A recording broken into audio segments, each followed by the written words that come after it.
Welcome to Comics Tonight. Today, brought to you from the fourth world, located over by Apocalypse with the High Father. It's the show right here at Comicstorian, where we give you some of the more popular news that came out recently in the comic book and movie spectrum, and we talk about all of the books that came out today, Wednesday, the day that this episode goes live on the channel. It's the solicits for all of the books.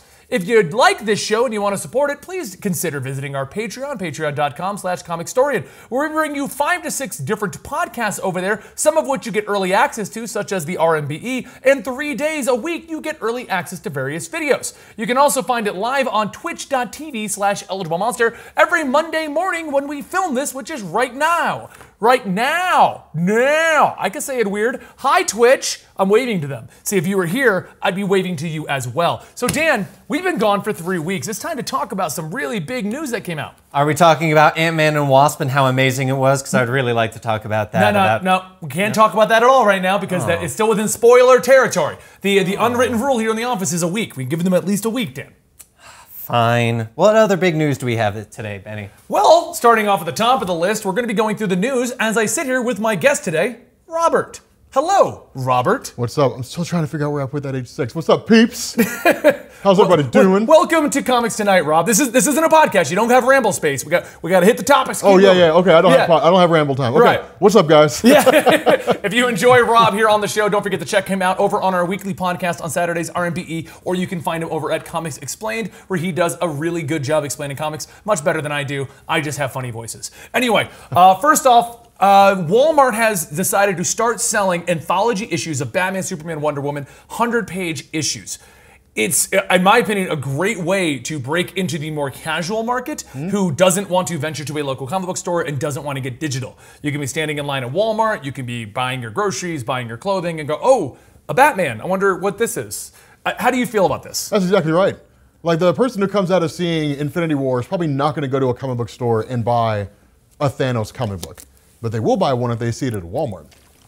Exactly. Yeah. Well, I mean, Thanos is Marvel. DC's trying it first. Yeah, but eventually Marvel will get into that. Hopefully. Yeah. I honestly would love to see like some Spider-Man books and things like that showing up at a Walmart. Because in my opinion, if it shows up there and like some kid, he's 10 years old, convinces his mom to buy him a Batman book, and then they read that and he's like, well, where else do I get Batman books? Your options are trade paperbacks, so a bookstore, or to go to a local comic book store. Yeah. So I feel by doing this, you're introducing more people to the community that is comic books. Yeah, oh, definitely. Moving on to more news, Tom Holland has leaked out the title of the new Spider-Man movie. I'm sure Tom Holland leaked it. Yeah, Spider-Man Homecoming. It was theorized that it was less leak, more let Tom Holland do his thing. Kevin Feige has now come out and said, yes, it was being discussed how we were going to break the news because they didn't want the news to be broken by a rumor website. They'd rather let them say it. And so they decided that Tom Holland would handle it himself. Yeah. I mean, now the rumor is, was the whole thing orchestrated? Or do you think it's a situation where they were like, well, how can we break the news? And Tom Holland's just like, Spider-Man, Far From Home.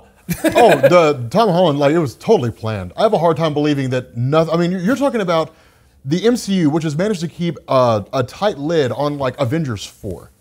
No way that news broke about Spider-Man 2 without Marvel approving it. Without them knowing about it? Yeah, without them not knowing about it, without the whole thing being planned. Not a chance. The funny part about that was he did it at Ace Comic-Con. Yeah. The one that we were at, getting a photo with him. Yeah, he did it behind the scenes. Yeah. They cattle herded us in and we got a picture and then we had to leave. Yeah, so speaking of the MCU, another thing that Kevin Feige has come out, I don't consider this a spoiler for the Ant-Man and Wasp movie, it's because not really. He says Ghost will be making a return. Thank God. Isn't that shocking though? The MCU kills its villains. That's what they do. Yeah. In contrary to like every comic book superhero ever. Yeah, but like Feige and them have said that, like, they kind of regret killing off the earlier villains. But I don't think anybody ever really anticipated the MCU getting this big. So it kind of made sense to kill off villains early on because who would expect it would be a, multi-billion-dollar franchise. Yes. So the fact that Ghost is going to come back, I think, is actually pretty awesome because I really like her character. Plus, like, who in the hell else are Ant-Man and Wasp going to fight? I would hope that I hope she would pop up in other movies and stuff like that. Like, I could see her character just showing up in like as a background character to a multitude of things. I can't talk too much about the way it ended without spoiling, and we're still within that first week. But maybe we'll have a longer discussion about MCU bringing back villains on the RMBE. That'd be a great one. Like, should they start bringing them back? How could they bring back characters like Ultron? Yeah. Like, he's one of my favorite Marvel villains. The fact that they killed him off in such a sad way. Just I love James Spader's Ultron. yeah, it was great. Yeah. You know what? Strings on me. I always picture him with a better voice, though. No, I kind of, yeah, okay, I can see that a little bit, but I kind of like James Spader. So the other thing that came out was DC has officially announced what the heck this service is that is going to be hosting Titans, Harley Quinn, Swamp Thing. There's more in there. Young Justice Outsiders. Yeah. And all the favorite shows you like, but not the CW shows. Exactly. They've announced what this service officially is. Now, they have yet to, at the time of filming this, given us a price point. Yeah. I even verified it with our Twitch chat. I verified it on the internet. I could not find a price point for this thing. So I think it's going to come down to that. But what they're saying is the DC Universe is not just a streaming service. The DC Universe is the ultimate DC membership. So it's going to be like almost, it sounds to me like a fan club. You're going to get access to the shows. 1993, is that you? You're going to get access to the shows. You're going to get access to hand-selected comic books that they pick to let you read. Yeah. So kind of like Marvel Unlimited, but not to that extent. This actually sounds pretty awesome. And you're going to get exclusive access to merchandise that only DC Universe fans can get. That sounds pretty cool. I believe that's all. Like that's what they've said so far. You're going to get these three things. You're going to get to watch original series. You're going to get to read from a curated list of modern and classic digital comics. Shop exclusive merchandising. You'll get to connect with creators in the DC community via discussion forums. We know how those normally work out. Oh yeah, no, okay. Look, the forum is probably not going to be anywhere good. Yeah, you better have some hardcore moderators in that forum, otherwise it's going to be a train wreck. But no, I mean. And you'll have an interactive encyclopedia of DC's knowledge. So, I wasn't aware I was making videos for. But no, okay. That sounds really, really exciting. Now, I would be on board if they said, and then for like a super high level price, like you get to meet any one of the CW cast members once, and I'd be like, Candace Patton. They would never be able to make that work. Oh, no, they wouldn't be able to make that work. No. Yeah, that would be hilarious though. Like you get to meet Candace Patton for like 10 minutes, and I would just be like, "What's up, girl?" I don't know. I think I would take Grant Gustin.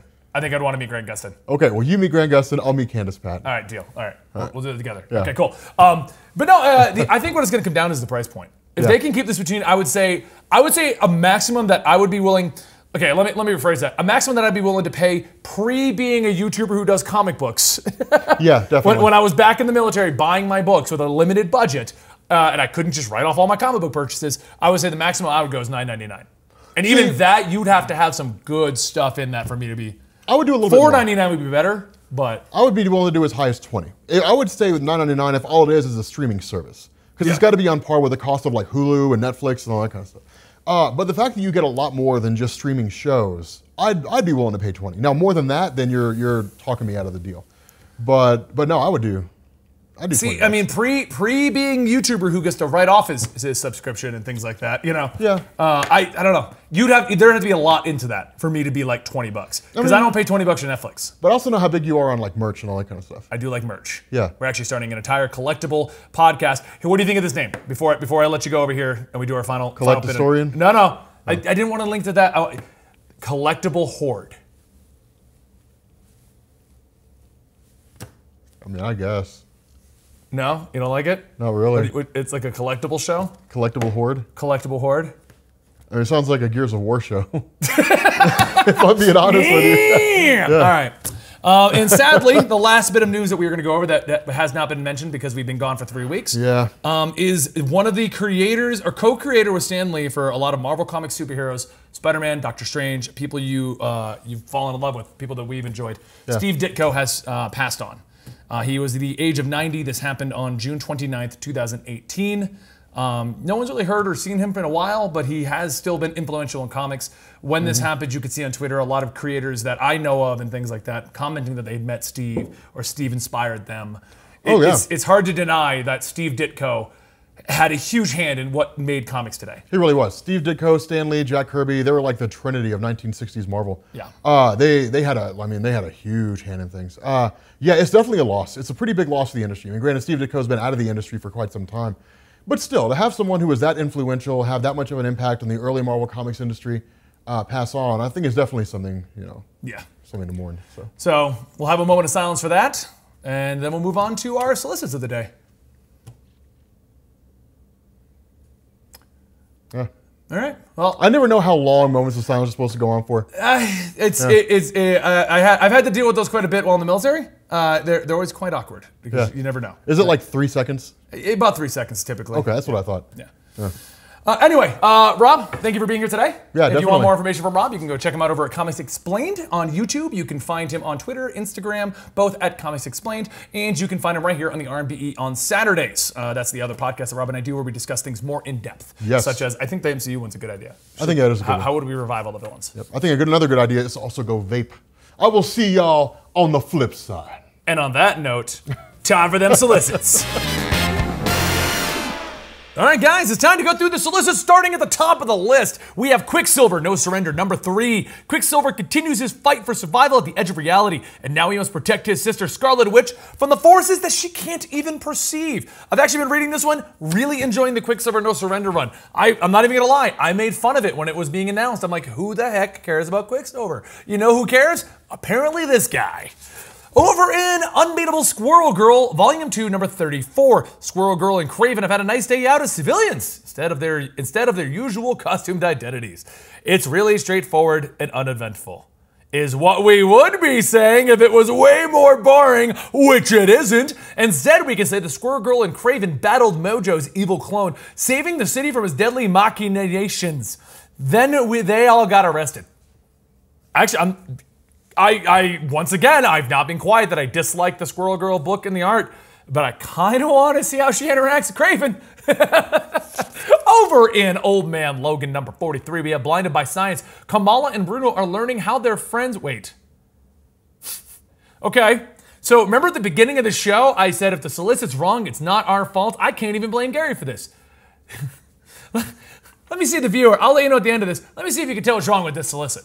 Old Man Logan number 43 came out. Blinded by Science. Kamala and Bruno are learning how to be friends again, and what better bonding experience than geeking out over science? And what better scientific pursuit than trying to discover how Miss Marvel's powers work?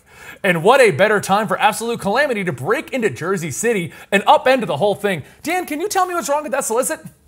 It has nothing to do with Old Man Logan because I believe this is actually when Bullseye's coming back to fight against Old Man Logan again. See, Dan's better at doing the solicit than Marvel is.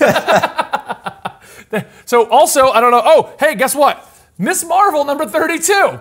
Kamala and Bruno are learning how to be friends again, and what better bonding experience than geeking out over science? What a better scientific pursuit than trying to discover how Miss Marvel's powers work? Oh, and what a better time for Absolute Calamity to break out in Jersey City and upend the whole thing.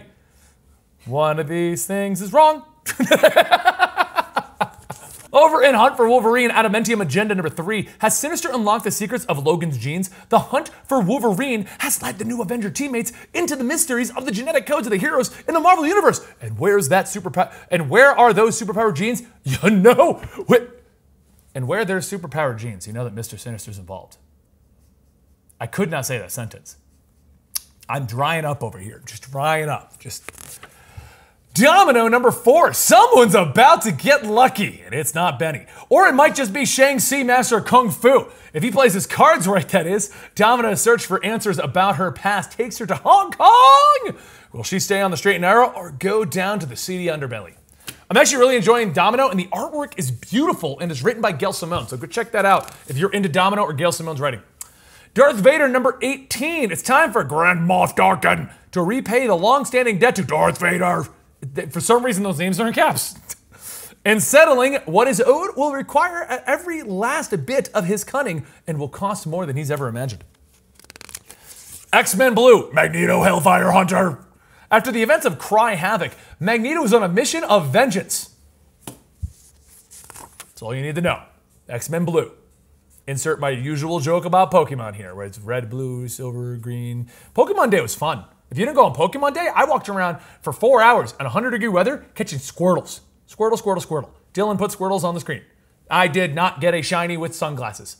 So F for me in the chat down below of this video. Just go ahead and just F for Benny's Squirtle hunt. He really wanted a Squirtle. I got all garbage Squirtles too. Didn't even get 100% Squirtle.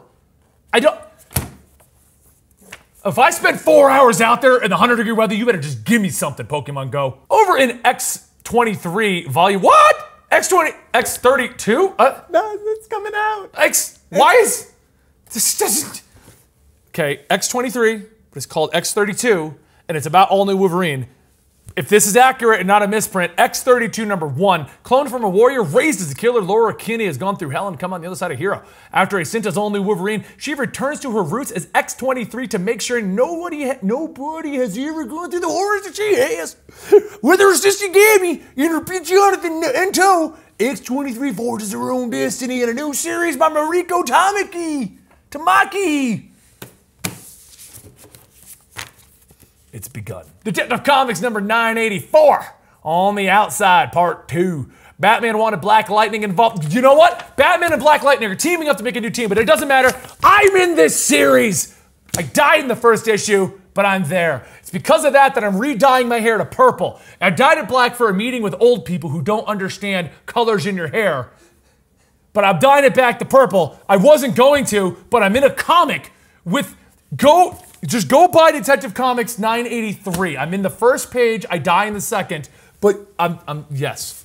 Flash number 50, the lightning-fueled finale to Flash Wars. Zoom adapts, I'm sad it's ending so soon. Zoom adapts 2 new Speed Force powers in his arsenal against Barry Allen and Wally West. What are these strange new powers? What can they do? And how will it haunt the Scarlet Speedster long after the Flash War is over? I wanted it to keep going. I don't know, I feel like it's wrapping up too quickly. Hal Jordan in the Green Lantern Corps number 48. The Green Lanterns fight alongside the Guardians of the Universe. The murderous Dark Stars arrive en masse at Mogo to wipe out the Corps for good. So it's all hands on deck to save the Green Lantern headquarters. I don't know what happened there. This is me now. I'm Comicstorian. I read all your books dramatically back to you. Dan, what is wrong with me? I have no idea. Carter Hall, Hawkman number 2. Carter Hall's Hawkman, the resurrected warrior who lived in a thousand lifetimes, but happens when one of the... Let's just take that one from the top. If you're watching this, you get all the realism. You get this... You think these quick cuts are to like make for better cuts? Sometimes yes, but normally I'm just looking back and forth. Anyway, Carter Hall is Hawkman, the resurrected warrior who's lived 1,000 lifetimes. What happens when one of those past lives comes looking for him? Deepening the mystery is an ancient parchment in alien hieroglyphics. How come I can't say that? Hieroglyphics. Bam. Documentary. I think that's a first.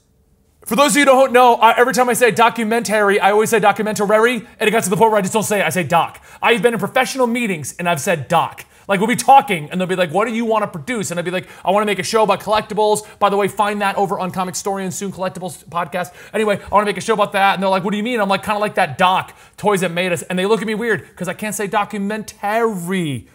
Probably can't say it slow like that either. I'd probably also look weird.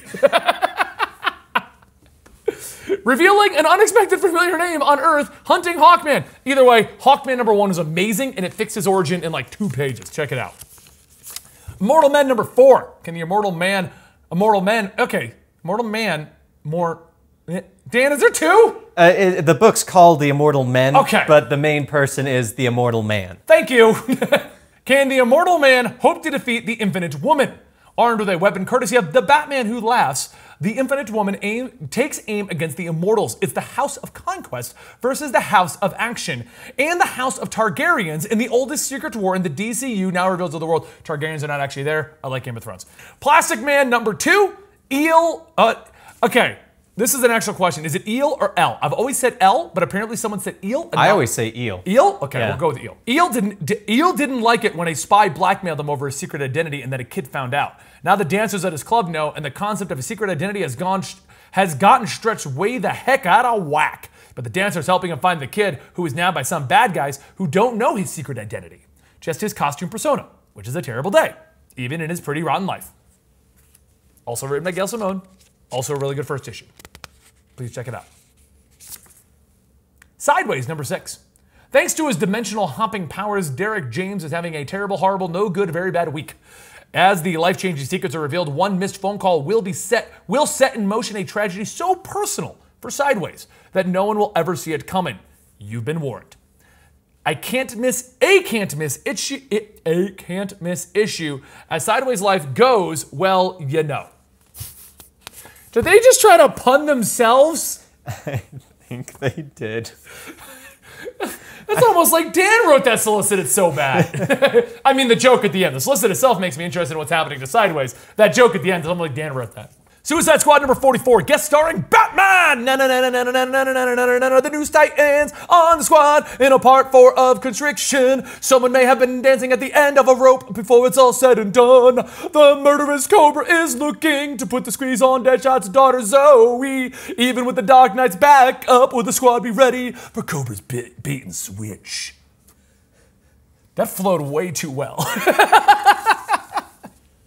Superman number 1. A bold new chapter in the greatest superhero of all time begins here as superstar team of writer Brian Michael Bendis and artist Ivan Reis begin their run on all new Superman. This is the beginning of Superman dealing with all kinds of stuff going on. I'm gonna check it out. Man of Steel, I've got my pros and cons on it. So we'll see what Brian Michael Bendis does on the regular series, okay?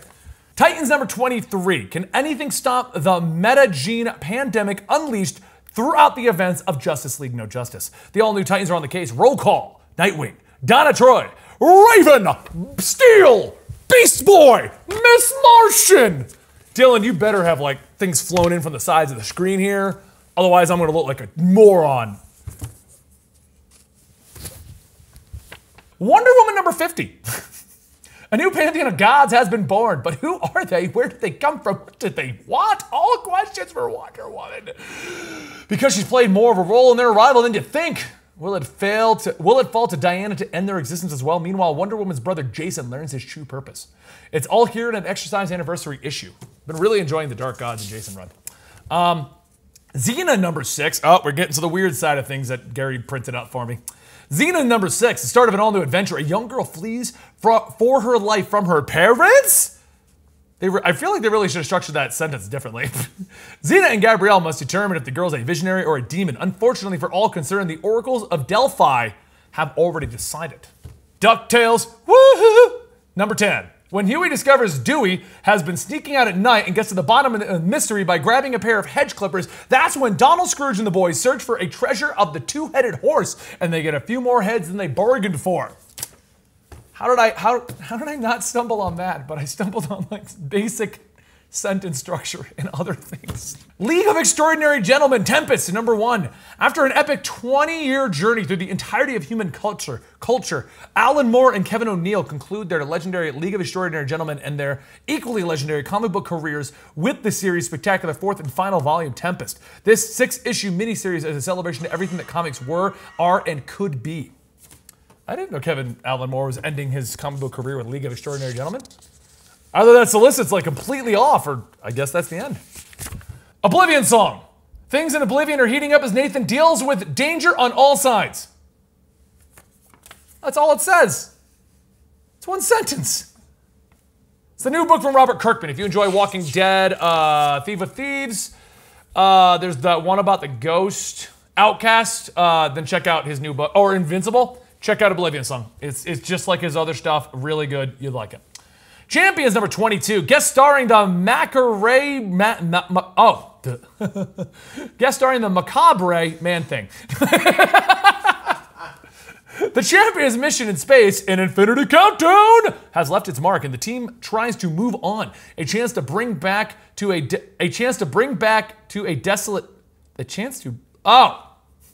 bring life back to a desolate village might be just what they needed, or push them even further apart. I was like missing a whole word. Daredevil number 6, I'm drooling. Daredevil number 605. Wilson Fisk is back on his feet after a deadly ambush by the Hand. He's none too happy to see Matt Murdock sitting at his desk. Ballots aren't the only thing getting punched in this mayoral bout. True believers. I've never had a solicit hook me in the first line, confuse me in the second, and then just completely not want me to read the book in the third. I mean, I'm not a huge Daredevil fan to begin with, but you almost had me with that first line. Deadpool Assassins number 3. Enter the Assassins Guild. His adventure in New Orleans continues, and the locals want to test their might against the Merc with the Mouth. Okay. What? Gary, do you not say Merc with the Mouth like that? And the last one of today is Amazing Spider-Man #1, the new book by Nick Spencer, now that Dan Slott has ended his run with Spider-Man 801. An alien invasion hits New York City, and the only one who can stop it is Spider-Man? Why would anyone question that? But that's far from all you'll find here. A revelation of the past puts Peter's job, relationships, and his whole life in jeopardy. If even that's not enough, you'll see a new roommate, new love interest, and a new villain. Spider-Man goes back to basics, courtesy of Nick Spencer. From Secret Empire, Superior Foes of Spider-Man, and the Marvel debut of Ryan Otley from Invincible. So the artist from Invincible, guys. All right, this is actually, I am going to say, love or hate Nick Spencer's writing, check this out because they got Ryan Otley on it, and Ryan Otley is well known for his Invincible run. The artwork he did there is amazing. I'm excited to see what Nick Spencer's going to do with one of my favorite superheroes. All right, guys, thank you for joining us today for Comics Tonight, the weekly show right here where every Wednesday we try to go over the books that have come out. We do try to rotate this whenever we need a little bit of a breather with a pseudo version of our podcast, but if you want to see Dan and I reviewing all of these comics on Sunday, join us over on twitch.tv/eligiblemonster, where Dan and I will be doing Comicstorian Weekly, a weekly show that we produce over there, and we review all of the comic books that we have read this week. You can also find that over on our Patreon for only the $1 tier, patreon.com/comicstorian, where we also bring you the Conspiracy Cast, talking about your favorite conspiracies with Rob, Gary, Benny, and Dan. You also find us doing things like giving you early access to our videos, doing things like our DC Universe TV show podcast, which is going to be coming out very soon, and you can find early access to the RMBE, the Eligible Monster Gaming podcast, and stuff like that. I hope you guys enjoyed today's episode. I believe that this is the format we'll probably be sticking with at this point. As much fun as we were having with the previous format, this just kind of gets more to the point, and we're allowed to be creative in a lot of other things that this show has created for us. So thank you, all of you guys, for watching this show. It has actually opened up quite a few doors that we've been able to produce the show on a regular basis, and because of that, you're going to see things like our collectible podcast coming out very soon, and things along those lines. So let me know if you liked the narrative, if you didn't like the narrative, if you thought the narrative was dumb. This is what I think we're going to go with. We could probably do something narrative-based again in some other format, but I hope you guys enjoyed. And as I said, thank you for joining us. If you liked Rob, check him out over at Comics Explained. You can find Dan over on Twitter at DanTEditor, and you can find me at Comicstorian. I'll see you guys next week right here at Comics Tonight. Today!